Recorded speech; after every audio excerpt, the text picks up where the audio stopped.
Sri Kuberan TV நேயர்களுக்கு astro KS ஐயங்காரின் பணிவான நமஸ்காரங்கள். மாத பலன் விஸ்வாவசு வருஷம் புரட்டாசி மாதம் 17/9/2025 17/10/2025 வரலும் உண்டான காலகட்டம். இந்த மாதம் மிகவும் விசேஷமான மாதம். தட்சிணாயனத்தில் 3வது மாதமாக சொல்லக்கூடியது பித்திருக்களுக்குன்னே உண்டான மாதம். அதாவது கோவிந்தா மாதம்னு சொல்லுவாங்க. அதாவது வெங்கடேச பெருமாளுக்கு மிகவும் ஏற்றமான மாதம். ஒவ்வொரு சனிக்கிழமையும் அதாவது இப்போ வெங்கடாச்சலபதி இது சேவிக்கிறது ரொம்பவும் பெரிய விசேஷம். திருப்பதியில் மிகப்பெரிய ஏற்றங்கள் நடக்கக்கூடிய காலகட்டமாக அமையும். இந்த மாதத்தில் கோல்சாரம்னு பார்த்தோன்னா காலபுருஷ தத்துவத்தின் 3வது ராசி அப்படின்னு சொல்லக்கூடிய மிதுனத்தில் குருவும், சிம்மத்தில் 5வது ராசியான சிம்மத்தில் சுக்கிரனும் கேதுவும், 6வது ராசியான கன்னியில் புதனும் சூரியனும், 7வது ராசியில் செவ்வாய் அதாவது துலாத்தில், கும்பத்தில் சனி வக்கரம் இருக்கார், ராகுவும் இருக்கார். இந்த மாதத்தில் பார்த்தோன்னா வரக்கூடிய மாற்றங்கள் 29/9/2025 புதன் கன்னியா ராசியிலிருந்து துலா ராசிக்கு போகிறார். 8/10/2025 அப்போது வாக்கிய பஞ்சாங்கம் பிரகாரம் புனர்பூசம் 3ஆம் பாதத்திலிருந்து குரு 4ஆம் பாதத்துக்கு கடக ராசியில் போய் அதிசாரமாகி உச்சம் பெறுறார். இந்த குருவினுடைய அதிசாரம் தனியாக வீடியோ போடுறேன், அதை பாருங்கள். ஒரு ராசிக்கும் எப்படி இருக்கும்ன்றது தனியாக போடுறேன். ஏன்னா இது வருஷ கிரகம். கிட்டத்தட்ட ஒரு 4 மாதத்துக்கு மேலே 4-5 மாதத்துக்கு மேலே குரு அங்கே இருக்க போகிறார். ஏன்னா வக்கரகதியும் அடைகிறார். ஒரு 2 மாதம் கழித்து வக்கரகதி அடைகிறார். அதுக்கப்புறம் மிதுனத்துக்கு போகிறார். மிதுனத்தில் வக்கரகதியிலேருந்து திரும்பியும் அவர் இதுவாகி பிப்ரவரி வரணும். இந்த வக்கரகதியிலேருந்து வக்கர நிவர்த்தி பிப்ரவரி மார்ச்சில் தான் வரும். சரி, இந்த மாதத்தில் சுக்கிரனுடைய மாறுதல் சிம்மத்திலிருந்து கன்னிக்கு வரார் 10/10/2025 அப்போது. இந்த மாறுதல்களோடு இந்த மாதம் நடக்கிறது. இந்த மாதத்தில் வரக்கூடிய விசேஷ நாள் அப்படின்னு சொல்லும் பொழுது 21ஆம் தேதி மகாலய அமாவாசை. அதாவது பித்ருக்களுக்கு தர்ப்பணம் கொடுக்க வேண்டிய நாள். பித்ருக்களுக்கு உண்டான அதாவது கர்மங்களை செய்யக்கூடியதும் அதுக்கு இப்போ உண்டான கோவில்களுக்கு சென்று வருவதும் மிகவும் முக்கியம்.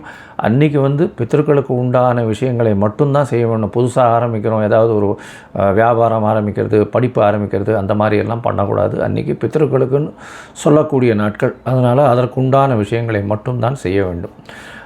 அதாவது சாப்பாடு தானம் கொடுக்கலாம். ஏழை எளியவர்களுக்கு அன்னதானம் கொடுக்கறது ரொம்ப விசேஷம். இந்த மாதத்தில் பார்த்தாலே நவராத்திரி வருது. முதல் 3 நாட்கள் பார்வதிக்கும், அடுத்த 3 நாட்கள் லக்ஷ்மிக்கும், அடுத்த 3 நாட்கள் சரஸ்வதிக்கும், 9 நாட்கள் மிகவும் ஏற்றமான காலம்.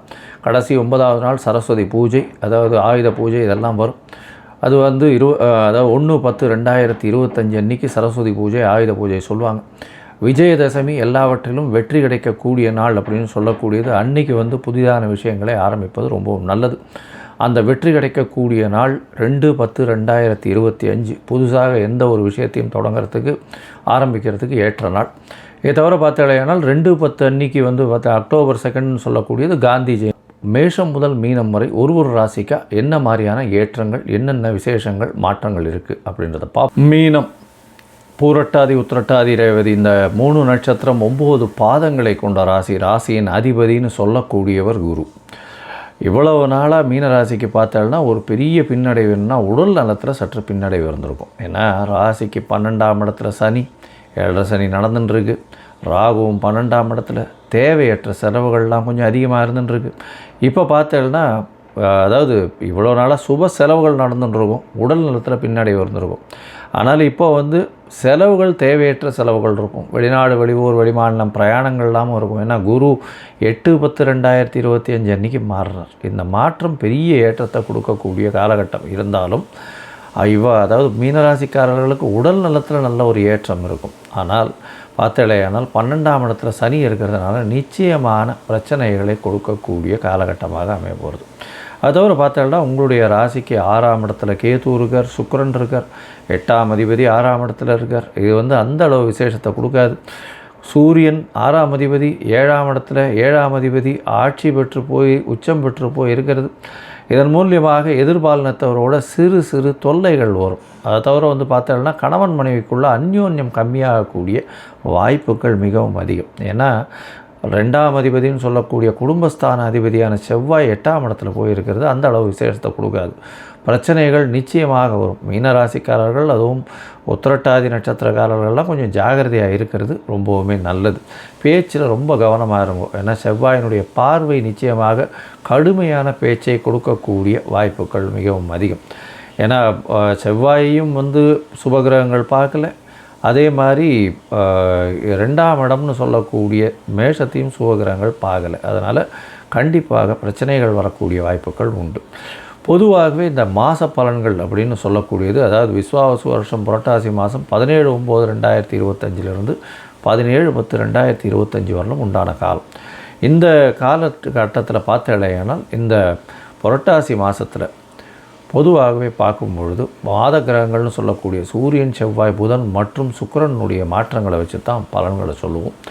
சூரியன் உங்களுடைய ராசிக்கு 6ஆம் அதிபதி. 6ஆம் அதிபதி சப்தமத்தில் போய் நிற்கிறார். எப்போவுமே 6, 7, 8 சேர்ந்து சப்தமத்தில் போய் இருக்கிறதெல்லாம் அந்த அளவு விசேஷத்தை கொடுக்காது. அதுவும் சூரியன் 7ஆம் இடத்துல போய் நிற்கிறார் அப்படின்னா கடன் தொல்லை, வம்பு, வழக்கு இது எல்லாமே சேரும். பார்ட்னர்ஷிப் வியாபாரத்தில் சொல்ல முடியாத பிரச்சனைகள் வரக்கூடிய வாய்ப்பு. கூட்டாளிகளை நம்பாதீங்க, ஜாகிரதையாக இருங்கோ, பொறுமையாக இருங்கோ. எந்த ஒரு டெசிஷனும் இந்த காலகட்டத்தில் எடுக்க வேண்டாம். தேவையில்லாமல் இன்வெஸ்ட்மெண்ட்டு கொஞ்சம் போட்டுறாதீங்க. பொறுமையாக இருக்கிறது ரொம்பவும் நல்லது. அது 7ஆம் இடத்துல பார்த்தேனால் புதன் ஆட்சி பெற்று போயிருக்கார், உச்சம் பெற்று போயிருக்கார், மூலத்திரிகோண வீட்டில் இருக்கார். அதனால் எதிர்பாலினத்தவரும் சரி, கூட்டாளிகளும் சரி, உங்களை விட ரொம்ப கை ஓங்கி இருக்கக்கூடிய காலகட்டமாக இருக்குது. எடுக்கிற டெசிஷன் அவங்க நிச்சயமாக நிறைவேற்றக்கூடிய வாய்ப்புகள் உண்டு. 29ஆம் தேதி 29/9/2025 அன்றைக்கி பார்த்தோம்னா புதன் 7ஆம் இடத்துலேருந்து அகெயின் 8ஆம் இடத்துல மறைவு ஸ்தானத்துக்கு போகிறது. ஸோ அதுவும் அந்த அளவுக்கு விசேஷம் கிடையாது. மறைந்த புதன் நிறைந்த கல்வியை கொடுக்கும். ஆனால் 7ஆம் அதிபதினு பார்க்கும்பொழுது கண்டிப்பாக பிரச்சனைகள் மிகவும் அதிகமாக போகக்கூடிய வாய்ப்புகள் உண்டு. கணவன் மனைவிக்குள்ள அந்யோன்யம் குறையும். ஒருத்தருக்கு ஒருத்தர் விட்டு பிரிந்து இருக்கக்கூடிய வாய்ப்புகள் மிகவும் அதிகம். வீட்டை விட்டு நாட்டை விட்டு பிரிந்து வெளியில் போகக்கூடிய வாய்ப்புகள் நிச்சயமாக இருக்கும். மொத்தத்தில் பார்க்கும்பொழுது பார்த்தேனால் இந்த மீனராசிக்காரர்களுக்கு ஒரு குருவினுடைய மாற்றம், நல்ல ஏற்றம் கிடைக்கும். குருவினுடைய மாற்றம் பார்த்தோம்னா உங்களுடைய ராசியை பார்க்குறது பெரிய ஏற்றம். உடல் நலத்தில் ஒரு நல்ல ஏற்றம் இருக்கும். அது 8/10/2025 நடக்கும். ஆனால் இந்த மாதத்து கிரகங்கள்னு சொல்லக்கூடிய சூரியன் 6ஆம் அதிபதி 7ஆம் இடத்துல போய் இருக்கிறது அந்தளவு விசேஷம் இல்லை. கூட்டாளிகளால் நிச்சயமாக தொல்லை. புதிய முயற்சிகள் பார்ட்னர்ஷிப் பிஸ்னஸில் எடுக்காதீங்கோ, ஜாகிரதையாக இருங்கோ. பேச்சில் கொஞ்சம் கடுமை இருக்கக்கூடிய வாய்ப்புகள் உண்டு. அதை தவிர பார்த்தீங்கன்னா இந்த மாதத்தினுடைய கடைசியில், அதாவது 10/10/2025 இந்த இவருடைய, அதாவது சுக்கிரனுடைய மாறுதல் இருக்கும். அவர் 8ஆம் அதிபதி 6ஆம் இடத்துல இருக்கார், 7ஆம் இடத்துல நீச்சப்பட்டு போகிறார். 8ஆம் அதிபதி நீச்சப்பட்டு போகிறதும் 7ஆம் அதிபதியோட பரிவர்த்தனை ஆகுது. இதெல்லாம் நல்ல விசேஷம் கிடையாது. பொறுமையாக இருக்கிறது ரொம்பவும் நல்லது. பேச்சில், குடும்பத்தில் சலசலப்புகள் அதிகமாக இருக்கும். கணவன் மனைவிக்குள்ள அந்யோன்யம் இல்லாமல் இருக்கும். உங்களுக்கு வெளிநாடு போகக்கூடிய, வெளியூர் போகக்கூடிய பாக்கியங்கள் ஆனால் கண்டிப்பாக போங்க. இல்லைன்னா வீட்டில் சேர்ந்துருந்தீங்கன்னா கண்டிப்பான பிரச்சனைகள் இந்த மாதம் வரும். பொறுமையாக இருக்கிறது ரொம்பவும் நல்லது. புதிய கடன் வாங்கக்கூடிய வாய்ப்பு வரும். இருந்தாலும் பொறுமையாக இருக்கிறது நல்லது. தேவையற்ற செலவுகளும் வரும். இந்த காலகட்டத்தில் பார்த்தோம்னா உங்களுடைய முயற்சிகளும் சற்று பின்னடைவு ஏற்படும். சில நாட்கள் முயற்சியை எடுக்க வேண்டாம்னு சொல்லுவோம். அது சந்திராஷ்டம நாட்கள்னு சொல்லுவோம். இந்த சந்திராஷ்டம நாட்களில் புதிய முயற்சி வேண்டாம், வெளியூர் வெளிமாநில பிரயாணம் போக வேண்டாம்னு சொல்லுவோம்.